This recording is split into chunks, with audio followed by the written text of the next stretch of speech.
Кембридж, Массачусетс. Тихий, теплый летний день. В доме, ничем не отличающемся от сотен других в районе, царит обыденность. Дети играют в комнате, на кухне кипит чайник. В это же время к дому подъезжают несколько неприметных автомобилей. Люди в штатском быстро окружают здание. Через несколько секунд громкий стук в дверь. Федеральное бюро расследований. Откройте. Открывает она. На пороге стоят двое агентов. За их спинами еще трое, вооруженные. На нее надевают наручники прямо при детях. Мужа задерживают у офиса чуть позже. Ни криков, ни сопротивления. Только короткая фраза. Вы обвиняетесь в шпионаже против Соединенных Штатов. На улице уже припаркованы автобусы. Их не просто арестовывают, их публично демонстрируют, будто устраивают спектакль. Детям никто ничего не объясняет. Только краткая инструкция. Возьмите паспорта. Уезжайте. Прямо сейчас. Их выводят на глазах у соседей. Камеры фиксируют каждый шаг. Журналистов уже вызвали заранее. Это не просто операция, это финальный акт. Но на этом история только начинается, потому что то, что предшествовало этому моменту, гораздо интереснее. Иногда идеальная американская жизнь — это лишь тщательно отрепетированная постановка. До того дня они были примерной семьей. Она агент по недвижимости, вежливая, улыбчивая, всегда с пирогом на вечеринках у соседей. Он успешный консультант, работающий с правительственными организациями. Они не просто жили в Канаде, они вросли в нее. Их знали, им доверяли, их уважали. Ни у кого не было ни малейшего подозрения. В доме детские игрушки, семейные фотографии, статьи в местных газетах о бизнес-успехах. Но за фасадом строго продуманная роль. Каждый жест, каждое слово — часть игры. Их работа начиналась в те моменты, когда другие ложились спать. Электронные шифровки, рации, контакты, разведывательные записки. Все тщательно замаскировано под обычный быт. На людях они — Трейси и Дональд, но в реальности Андрей и Елена. Офицеры главного разведывательного управления, внедренные в систему еще в 80-х. Их миссия — жить чужой жизнью и собирать информацию, ни разу не дав повода усомниться в подлинности своего образа. Даже дети не знали правду. Они росли, думая, что их родители — канадцы. Такие же, как и все. Эта жизнь длилась десятилетиями. Но однажды система дала сбой. И причиной этого сбоя стал человек, который знал слишком много. Центральный офис в Москве. Один из сотрудников, имеющий доступ к базам данных, выбирает сторону. Он передает информацию американцам. Это не просто утечка, это удар в самое сердце системы. Он знал лиц, коды, расположение агентов, даже маршруты их отхода. Его предательство разрушило не просто операции, но и десятки судеб. Когда информация попала к ФБР, они уже знали, кого искать. Они не торопились, наблюдали, слушали. Ставили прослушку, устанавливали камеры в тайники, подбирали доказательства, двигались методично и точно. Весь процесс занял месяцы. Каждый шаг разведчиков теперь был на виду. Они даже забрали их машину на техобслуживание на один день, чтобы установить оборудование. Все выглядело так, будто это обычная бытовая ошибка. Но внутри машины уже шел живой эфир, записывающий каждое движение. Пока агенты еще выполняли задания, их жизнь уже была на распутье. Но началось все не с провала, а с неожиданного предложения в советской квартире на 3-м курсе университета. Томск, студенческий город Сибирь. Университет, лекции, общежитие. Елена, обычная студентка исторического факультета, и представить не могла, что однажды ее вызовут навстречу. Конспиративная квартира, незнакомый человек в пиджаке. Он говорит просто: «Мы наблюдали за вами. Хотим предложить работу». Без давления, почти вежливо, но с тем тоном, который исключает отказ. Тогда же выясняется, ее парень, Андрей, уже дал согласие. Это ускоряет решение. Им сразу предлагают уехать в Москву. Родителям объясняют, пригласили на работу в научный институт. Но на деле это начало долгого пути по превращению в другого человека. Никаких торжеств, никакой романтики. Свадьба — это оперативная мера, чтобы прикрыть совместный отъезд. Через неделю они уже в столице. Начинается курс подготовки. Все, что они знали о жизни, перестает быть актуальным. Впереди новый мир, где нельзя ошибаться. Ни в одном слове. Но чтобы стать разведчиком, мало согласия. Нужно пройти испытание. Испытание, в котором ты учишься забывать самого себя. Свадьба была организована за несколько дней. Без гостей, без платьев и костюмов, без фотоальбома. Просто роспись и короткий обед. Цель — юридическое оформление союза для совместного прикрытия. Им даже не позволили оставить настоящие имена. Все было подчинено будущей легенде. Сразу после переезда в Москву засекреченная квартира, инструкции, первые задания. Их отношения должны были стать крепостью. В разведке одиночек не выживает. Только пара, где каждый — прикрытие и опора для другого. Им объяснили прямо: вы будете работать раздельно, выезжать в разные страны, встречаться только по специальным приказам. Вживляли новую биографию. Вместо университетских воспоминаний — американское детство. Вместо друзей — вымышленные соседи и школы. Они должны были не просто запомнить детали. Они должны были поверить в них, стать ими. Они больше не были Еленой и Андреем. Они стали Трейси и Дональдом. Но до того, как отправиться за океан, им предстояло пройти еще одну важную стадию. Им нужно было научиться быть незаметными среди тех, кто никогда не простит ошибки. Москва. Месяцы подготовки. Каждое утро начиналось с физической тренировки. Карате, бег, стрельба. Они должны были быть в форме, уметь защищаться и быстро реагировать в любых ситуациях. После спортзала занятия по методам наружного наблюдения. Их учили, как вести хвост, как теряться в толпе, как понять, что за тобой следят. В другой комнате лекции по радиосвязи и азбуке Морзе. Десятки часов за дешифровкой. Умение общаться без слов, передавать сообщения без следов — это был не навык, а необходимость. У них не было права на провал. В разведке провалы заканчиваются смертью или, хуже, пленом. Особое внимание уделяли языкам. Французский и английский должны были звучать как родные. Имитировать акцент, интонации на все отрабатывалось до автоматизма. На занятиях она изображала француженку, канадку, англичанку. Даже способ считать на пальцах тренировали. В СССР пальцы загибают, на Западе разгибают. Такие мелочи могли стоить жизни, но этого было мало. Нужно было почувствовать, как живет Запад. И для этого их поселили в очень странное место. Дом, где все было иностранным. Пригород Москвы. Специальный дом, полностью оснащенный западной техникой, видеомагнитофоны, кофеварки, тостеры, холодильники. Ну что, если вам понравилась наша шпионская история, не забывайте подписываться на канал. Тут всегда есть что-то интересное, даже если за окном не 100 метров шпионской жизни. А если хотите поддержать проект и помочь нам в подготовке новых шедевров, ссылка для доната в описании или сканируйте QR-код на экране. Ваши донаты — это как секретная информация для агента. Они помогают нам существовать. Все это из Европы и США. Их задача не просто смотреть, как это работает, а жить этим. Знать, как включается кофемашина, какой тост хрустит как надо. Какие передачи идут вечером на британском телевидении. Каждую неделю они смотрели западные фильмы. Учились понимать юмор, реакции, бытовые мелочи. Одежда только иностранного производства. Любой элемент советского быта был под запретом. Их отучали от родины. Мягко, но системно. Это был полный переход в другую культуру, другую идентичность. Им даже дали уникальную возможность съездить на один день в Западный Берлин. Там, в местном универмаге, они должны были купить себе всю стартовую экипировку. Одежду, белье, аксессуары. Все, что они будут носить в ближайшие месяцы, должно было быть настоящим, не фальшивым. Они стояли среди ярких витрин, впервые в жизни выбирая себе джинсы, куртки, обувь, не по талонам, а по вкусу. Свитер, купленный тогда, она потом носила еще несколько лет. И каждый раз, надевая его, вспоминала момент, когда граница между жизнью и легендой начала стираться. А вот настоящую легенду им пришлось строить с нуля. И начиналась она с несуществующего детства. У каждого разведчика под прикрытием своя легенда. Это не просто выдуманная биография. Это целый мир, в котором ты должен жить так, будто ты действительно там родился, учился, рос. В первые месяцы работы за границей у них была ограниченная история. Школьные годы, пара друзей, родителей которых давно нет. Чтобы не допустить ошибок, они заранее прошли по своим улицам, запомнили расположение зданий, архитектуру. Иногда находили реальные школы, чтобы потом говорить, что ее расформировали. Главное, чтобы не осталось никаких следов, которые кто-то мог бы проверить.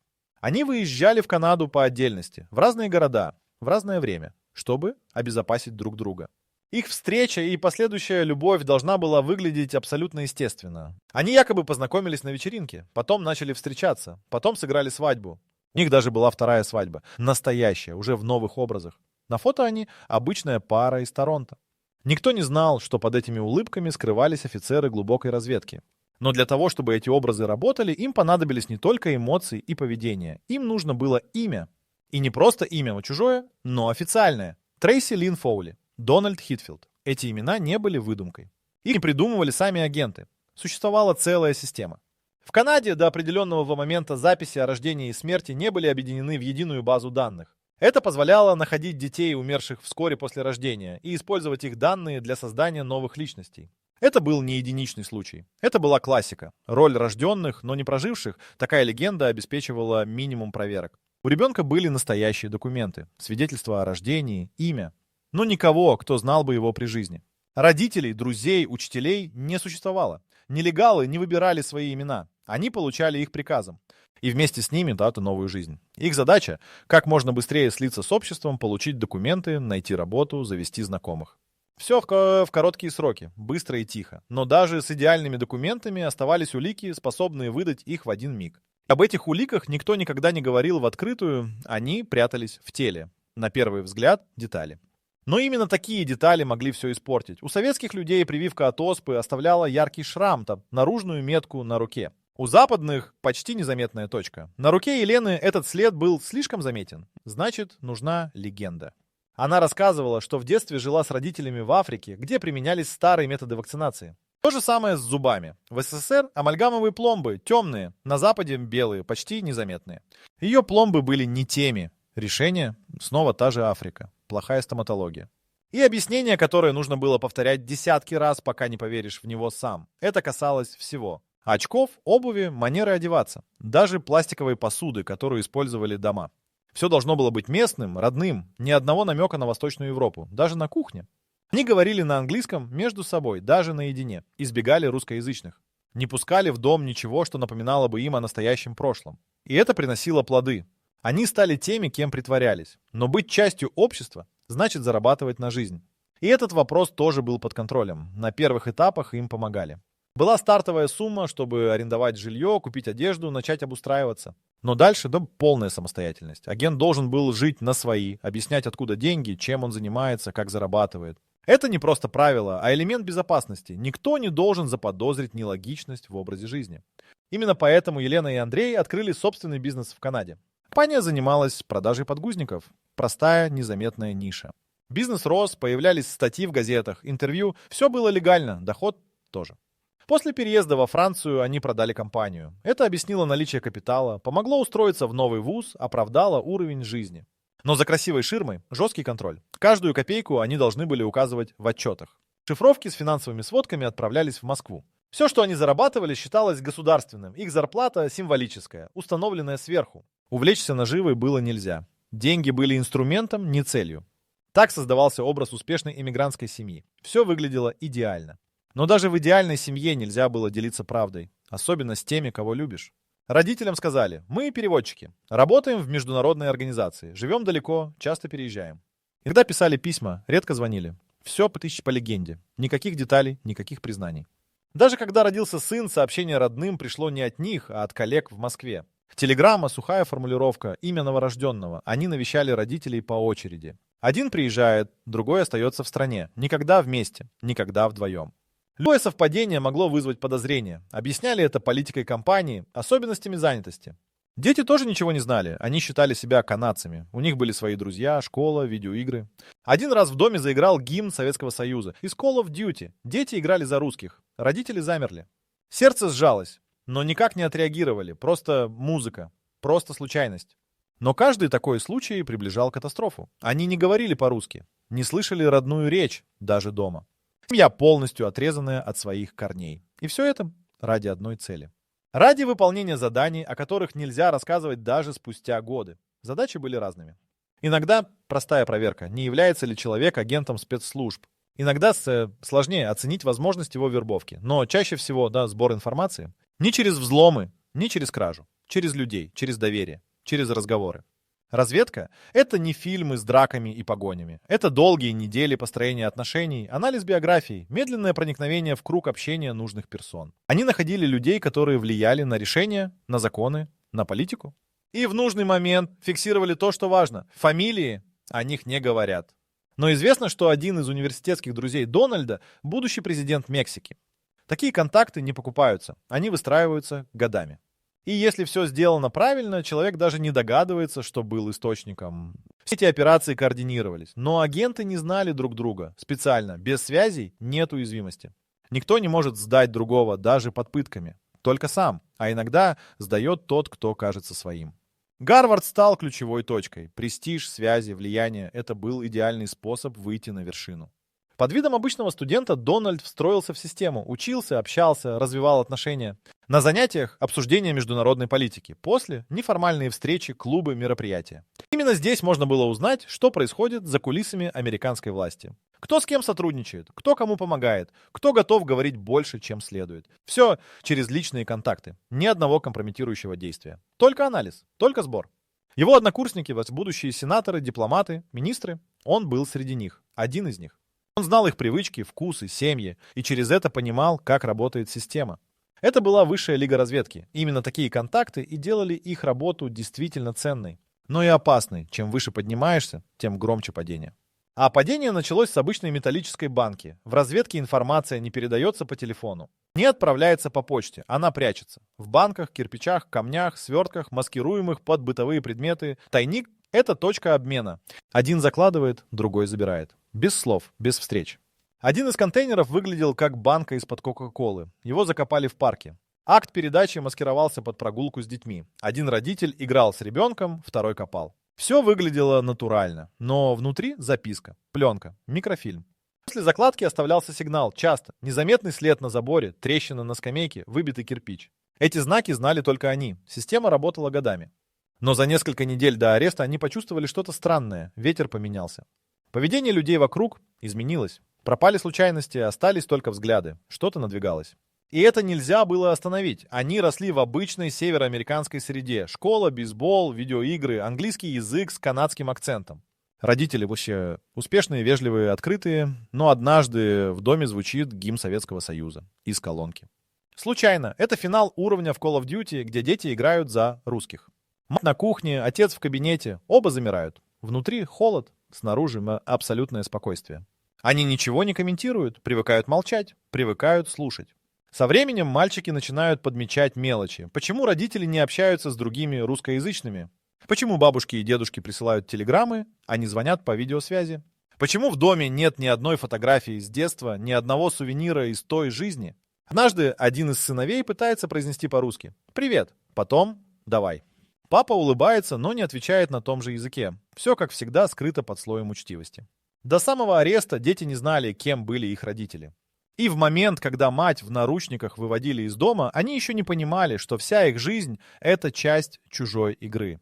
Никто не готовил их к тому, как быстро все оборвется. Они начали подозревать за несколько дней до ареста. Соседи слишком внимательные. Автомобиль на техобслуживании, хотя проблем не было. В доме странные помехи, мелкие сбои в электронике. Интуиция, отточенная годами, сработала. Что-то не так. Уже тогда был готов маршрут отступления. Документы, адреса, пути отхода. План «Б». Но выполнить его не удалось. Все произошло слишком быстро. Арестовали в один день. Синхронно. Без шума. Ее дома. Среди игрушек и кухни. Его у офиса. Без предупреждения. Наручники. Машина. Допрос. Первую ночь она провела в участке, не зная, где муж. Потом встреча в зале суда. Он стоял и улыбался. Как будто ничего страшного не случилось. Эта улыбка вселила в нее спокойствие. Впервые за сутки. Их дети сидели в зале. Ей удалось прошептать им пару фраз на условном языке. Смысл был один. Уезжайте. Не задерживайтесь в этом городе. Вокруг уже кружили вертолеты, журналисты, полицейские, но куда страшнее была не публичность. А изоляция, которая началась сразу после. Тюрьма — это отдельный мир. Камера — одиночка. Кровати без матраса. Одежда на несколько размеров больше, без шнурков, без пуговиц. Еду передают через узкое окошко. Горячих напитков нельзя. Книга только одна. Воды только столько, сколько разрешат. Каждый поход на встречу с адвокатом, как спецоперация. Полный досмотр, обнажение, сканирование. Нельзя остаться одной даже в туалете. За спиной всегда тень. Охрана, камеры, бесконечные проверки. Но удивительно, допросы были вежливыми. Ни давления, ни угроз. Все официально, корректно. Американцы понимали, с кем имеют дело. Перед ними были не преступники, а офицеры. И это чувствовалось в каждом слове. Она отказалась говорить. Сразу. Потребовала адвоката. Муж тоже. Все было как в учебнике. Только один вопрос оставался открытым. Надолго ли это? Ответ пришел не от прокурора, а от человека с российским дипломатическим паспортом. Это напоминало сцену из фильма. Венский аэропорт. Два самолета, один из Москвы, другой из США, выруливают на стоянку. Между ними минивэн. Камеры, охрана, полная тишина. Группы людей выходят из одного борта, заходят в другой. Ее вызвали в камеру. Сказали: вы едете домой. Никаких подробностей, только инструкции. Через несколько часов она уже в самолете. Муж тоже. На борту ни слов, ни обсуждений. Только дыхание и ожидание. На взлетной полосе короткая пересадка. Их обменивают на 4 человек, которых американцы потребовали взамен. Это был дипломатический обмен. Без лишнего шума, без официальных комментариев. Самолет поднимается в небо. Внутри только мысль. Все закончилось. Но вернувшись, они поняли. Закончилось не все. Впереди чужая чужая страна, забытые лица, новые правила. И песня, которую они услышали впервые. Хотя вся страна знала ее наизусть. Москва. Возвращение домой оказалось сильнее, чем арест. Россия изменилась. Люди другие. Музыка, еда, мода, ничего не узнавалось. Песни Григория Лепса звучали отовсюду, а рюмка водки на столе стала для них символом культурного шока. Они не знали ни слова, друзей нет, родные постарели, коллег так не осталось. Все приходилось строить заново, даже русский язык звучал иначе. Сыновья удивлены. Для них Россия была чужой, а теперь дом. Постепенно они адаптировались. Она устроилась в крупную компанию. Он в аналитическую структуру. Завели друзей. Посещали клубы, рестораны, обсуждали книги и политику. Жизнь снова обрела ритм. Но внутри осталась пустота, карьера закончилась, миссия завершена. А сердце все еще стучало в режиме прикрытия. Иногда они все еще переходят на английский. Неосознанно. Обсуждают политику США, как будто все еще там, внутри системы, но больше всего они скучают не по месту. А пароли? Потому что за 25 лет, сыграв чужую жизнь, они так и не смогли до конца вернуться в свою. Возвращение в Россию не означало свободу. Вокруг интерес СМИ, внимание коллег, тень подозрения. Их не бросили, наоборот, встречали как героев. Но ощущение, что за тобой наблюдают, не покидало ни на минуту. Каждый звонок, каждое письмо с оглядкой. Ты дома, но все еще на службе. Хотя формально уже нет. Пришлось выстраивать не только быт, но и репутацию. Ведь для большинства они вот так не разведчики, а люди, нарушившие закон другой страны. Внутри он гордость. Вокруг сомнения. Быть разведчиком легко, когда ты в тени. Но в свете прожекторов куда сложнее. Они старались держаться на расстоянии, не писали мемуары, не давали интервью. Только спустя годы решились говорить. И то очень дозированно. Лишь то, что можно. Лишь то, что уже не опасно. И все равно каждое утро начиналось с привычки проверить обстановку. Вглядеться в лица прохожих, слушать тишину. Потому что бывших в этой профессии не бывает. Иногда она садится с чашкой кофе, смотрит в окно и вспоминает улицы Торонто. Или кампус Гарварда. Или парк, где они однажды закладывали контейнер, притворяясь семьей на пикнике. Все это было. Все это в прошлом, но в голове, словно вчера. Они часто обсуждают, что бы сделали иначе. Где допустили ошибку? Как могли бы остаться незамеченными? А главное, смогли бы они снова работать? Если бы дали еще один шанс? Ответ – да, без колебаний. Потому что в разведке их настоящая жизнь. Все остальное просто декорации. Именно там они чувствовали себя нужными, полезными, точными. Сейчас все иначе. Точность заменила рутина, полезность – ностальгия. И хотя официально они на пенсии, внутри них живет сценарий, который никогда не закончен. Они все еще мыслят как разведчики, даже в тишине. 1 сентября 1945 года в Москве завершилась одна из самых сложных операций советской разведки, известная как «Долина».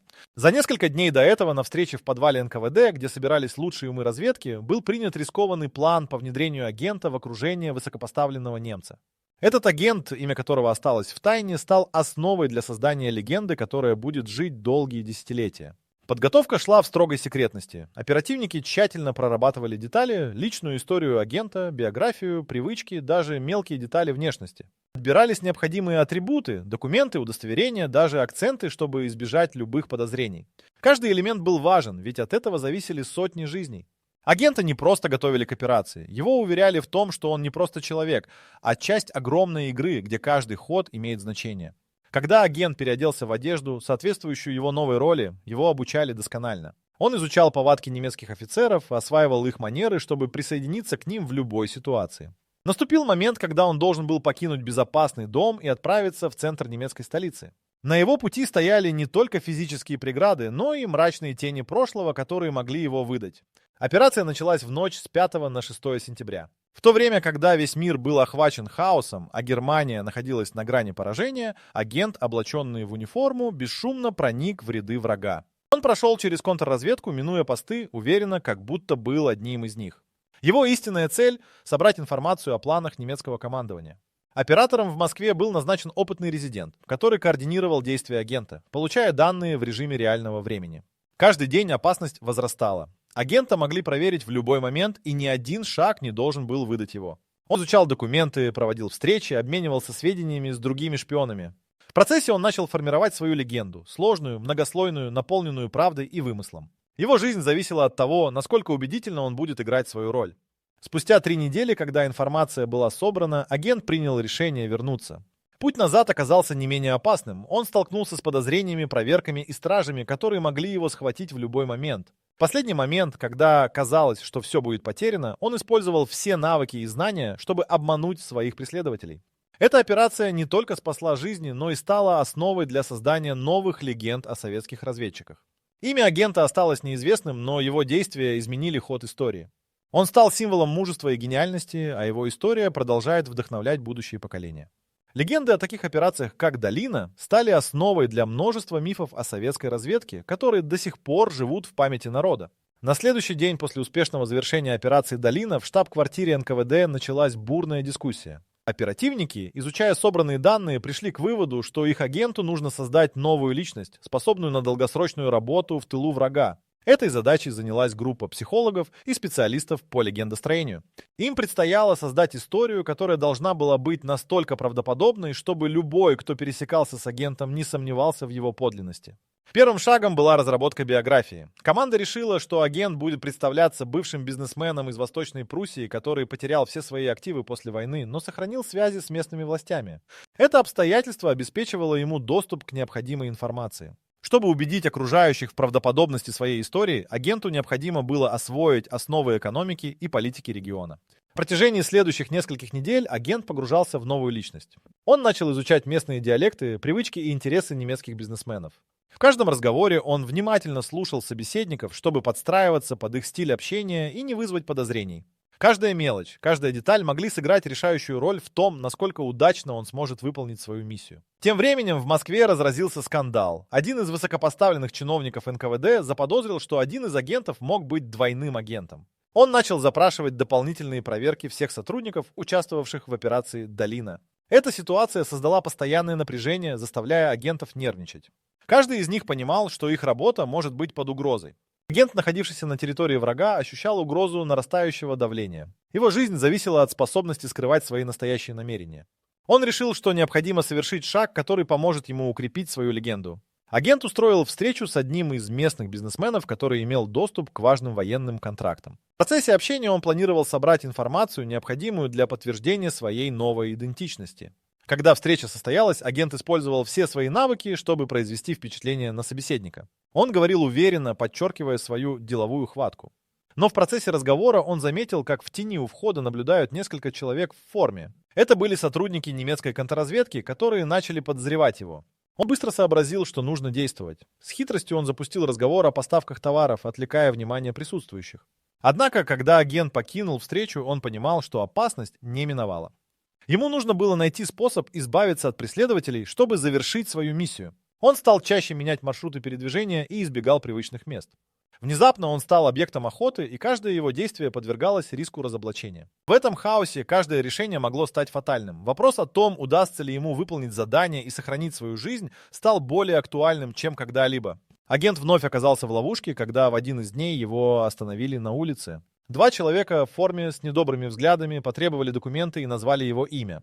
В этот миг он понял, что его легенда под угрозой. Быстро реагируя, он выдал себя за местного бизнесмена, предоставив поддельные документы, которые тщательно подготовила команда в Москве. Он держался уверенно и говорил о своих делах с местными поставщиками, стараясь не выдать ни тени сомнения в своем голосе. Каждое его слово должно было быть обоснованным, каждая деталь логичной. Он лишь на мгновение задумался, когда один из офицеров начал внимательно рассматривать его удостоверение. В этот момент ему на помощь пришел случай. Проходя мимо, группа женщин с детьми привлекла внимание стражей. Они мгновенно отвлеклись, что дало агенту возможность быстро уйти, но отступление лишь подтвердило его подозрения. Его начали преследовать. Возвращаясь к своему укрытию, агент понимал, что его методы маскировки требуют изменений. В тот же вечер он встретился с местной швейной мастерской, чтобы изменить свой стиль одежды. Вместо строгого делового костюма он выбрал более непринужденную, но стильную одежду, что сделало его менее заметным. Вместе с этим он изменил свою прическу и даже нарастил бороду. Каждый элемент его новой внешности помогал ему стать менее заметным для контрразведки. Однако каждая новая маскировка давала свои плоды, но не могла полностью гарантировать безопасность. Каждый день агент сталкивался с новыми опасностями. Он стал более осторожным, постоянно изменяя свои маршруты и избегая привычных мест.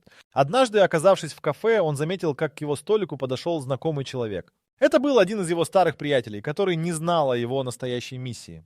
Агент понимал, что общение с ним может стать риском, но не мог просто так отвернуться. Он начал разговор о малозначительных делах, стараясь отвлечь приятеля от вопросов, которые могли бы его выдать. Но тот, как будто почувствовал неладное, продолжал задавать вопросы. Агент, не желая вызывать подозрений, предложил совместно пообедать, при этом предлагая записаться на встречу в другой раз, чтобы продолжить разговор в более спокойной обстановке. Он надеялся, что это поможет выиграть время и уйти от риска разоблачения. На следующий день ему пришла информация о намеченной операции немецкой контрразведки, которая касалась шпионов в городе. Он осознал, что ему необходимо немедленно действовать и передать эти данные в Москву. Однако, чтобы избежать любого риска, ему требовалось найти надежный способ. В этом контексте он вспомнил о старом знакомом, который работал в почтовом отделении и мог помочь передать информацию, не вызывая подозрений. Агент отправился к нему, но по дороге к почтовому отделению его встретила группа людей, которые выглядели подозрительно. Они явно искали кого-то. В тот момент агент понял, что его время истекает. Он ускорил шаг и, пройдя мимо, почувствовал, как за спиной растет напряжение. Каждый его выбор теперь мог решить его судьбу, а жизнь в игре шпионов стала настоящей гонкой со временем. На следующее утро агент снова оказался в затруднительном положении, когда получил информацию о том, что его местоположение было раскрыто. Немецкая контрразведка запустила операцию по задержанию шпионов, предполагая, что за ним внимательно следят. Время шло, и каждое мгновение приближало его к возможной ловушке. Он знал, что нужно действовать быстро, иначе его миссия закончится провалом. Агент принял решение передать информацию, которую собрал за последние недели. Он знал, что это может стать его последним шагом, но без этого шансы на успех его организации сильно уменьшались.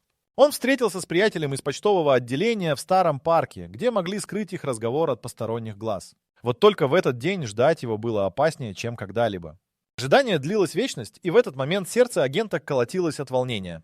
Вдруг в парке раздался шум. Группа людей, одетых в гражданскую одежду, начала разворачивать операции по поиску. Агент, почувствовав угрозу, понял, что встреча под угрозой. Он быстро огляделся и заметил, что его друг идет к нему, но за ним следует несколько человек с настороженными лицами. В этот момент агент осознал, что его приятель мог быть схваченным, и он стал частью засады. Не теряя ни минуты, агент бросился в сторону. По его расчетам, в парке было множество выходов, но как бы он ни пытался избежать столкновения, его спину хватали. Это были агенты контрразведки, которые, похоже, знали о его планах. В этот момент он вспомнил, что у него в кармане осталась заготовленная схема, которая могла подтвердить его истинную личность. Он быстро вытащил ее и бросил на землю, создавая видимость, что отдает себя в плен. Но вместо этого он обманул своих преследователей. Успев выскользнуть в густые заросли, он наткнулся на заброшенные аллеи парка. Окружив себя тишиной, он стал на мгновение наблюдать за тем, как шли его преследователи. Схема, которую он оставил, была замаскирована под обычную карту. Она содержала информацию о местоположении секретных объектов, но выглядела недостоверной. Самое главное, она могла отвлечь контрразведку от его истинных намерений. Пока преследователи искали его в другом направлении, агент принял решение использовать эту паузу, чтобы сбежать к своей укрытию. Он понимал, если он хочет завершить свою операцию, ему нужно продумать каждый шаг. В дороге он заметил, как другие агенты начали паниковать, бегая вокруг в поисках информации о нем. В эти моменты он осознал, что не только его жизнь под угрозой, но и жизнь его товарищей по разведке. Когда он вернулся в укрытие, его охватило чувство неизбежности. Он должен был передать все данные в Москву, но как это сделать, если все пути теперь перекрыты? В этот миг он вспомнил о старом телефоне, который был в его квартире. Он мог использовать его для передачи срочной информации с помощью кодов, которые знали лишь несколько человек. Внутри него разгорелось решительное мужество. Он знал, что это может быть его последний шанс. Агент быстро собрал все необходимые документы и отправился в свою квартиру. Он понимал, что теперь его ждут не только контрразведчики, но и время, которое стремительно уходит. Каждый шаг был полон напряжения, и каждая тень могла оказаться его врагом. Но он не собирался сдаваться. У него была задача, которую он должен был выполнить, даже если это стоило ему жизни. В этот момент его судьба висела на волоске, а разгадка всей операции была ближе, чем когда-либо. Когда агент добрался до своей квартиры, он чувствовал, как сердце колотится в груди. Не теряя времени, он быстро проверил все входы и выходы, убедившись, что никто не следит за ним. Включив старый телефон, он начал набирать код, который использовался для передачи информации в Москву. Каждое нажатие клавиш давалось ему с трудом. На кону стояли не только его жизнь, но и судьба всей операции. Передавая данные, он знал, что информация, которую он собирал, может помочь советской разведке в раскрытии планов противника. Как только он закончил передачу, раздался резкий звук, и на дверь квартиры послышались удары. Агент быстро отключил телефон и бросился к окну. Увидев, что несколько человек в форме приближаются к его двери, он понял, что время истекает. Не раздумывая, агент выскочил через балкон и, воспользовавшись навыками маскировки, спрыгнул на соседнюю крышу. Он знал, что каждая ошибка может стоить ему жизни. Спустившись к заднему двору, он быстро замаскировался, используя подручные материалы, чтобы слиться с окружением. В укрытии он ждал, когда стражи правопорядка покинут его квартиру. Несколько часов спустя, когда шум утих, он понял, что пока что ему удалось избежать ареста. Его информация, переданная в Москву, была оценена как одна из самых ценных за последние годы. Он стал частью наследия советской разведки, о котором будут говорить еще долго. Тем временем в штаб-квартире НКВД началась новая эра. Операция «Долина» стала символом способности советской разведки справляться с вызовами. По всей стране начали появляться мифы и легенды о смелых агентах, которые, рискуя своими жизнями, обеспечивали безопасность государства. Вот так и проходят операции в мире шпионов, где каждая ошибка на вес золота. Если вам нравится наше расследование и хотите поддержать наш проект, не забудьте заглянуть в описание, там есть ссылка для доната. А если хотите быть в курсе всех наших агентских новинок, подписывайтесь на канал, иначе мы вам не доверим секреты. Их имена не всегда были известны, но их подвиги передавались из уст в уста. Агент, изменивший свою личность, стал незримым героем. Он понимал, что жизнь может закончиться в любой момент, но знал, что его усилия не пропадут даром. Годы спустя его имя никогда не будет упомянуто в учебниках истории, но он останется символом мужества и преданности в сердцах тех, кто знал о его подвигах. Его история стала частью великой игры, в которой ставки были слишком высоки. Агенты, подобные ему, не искали славы, но их деятельность оставила след в истории. Они напоминали всем о том, что настоящая сила шпионов заключается не только в их действиях, но и в тех историях, которые они создают на грани между жизнью и смертью.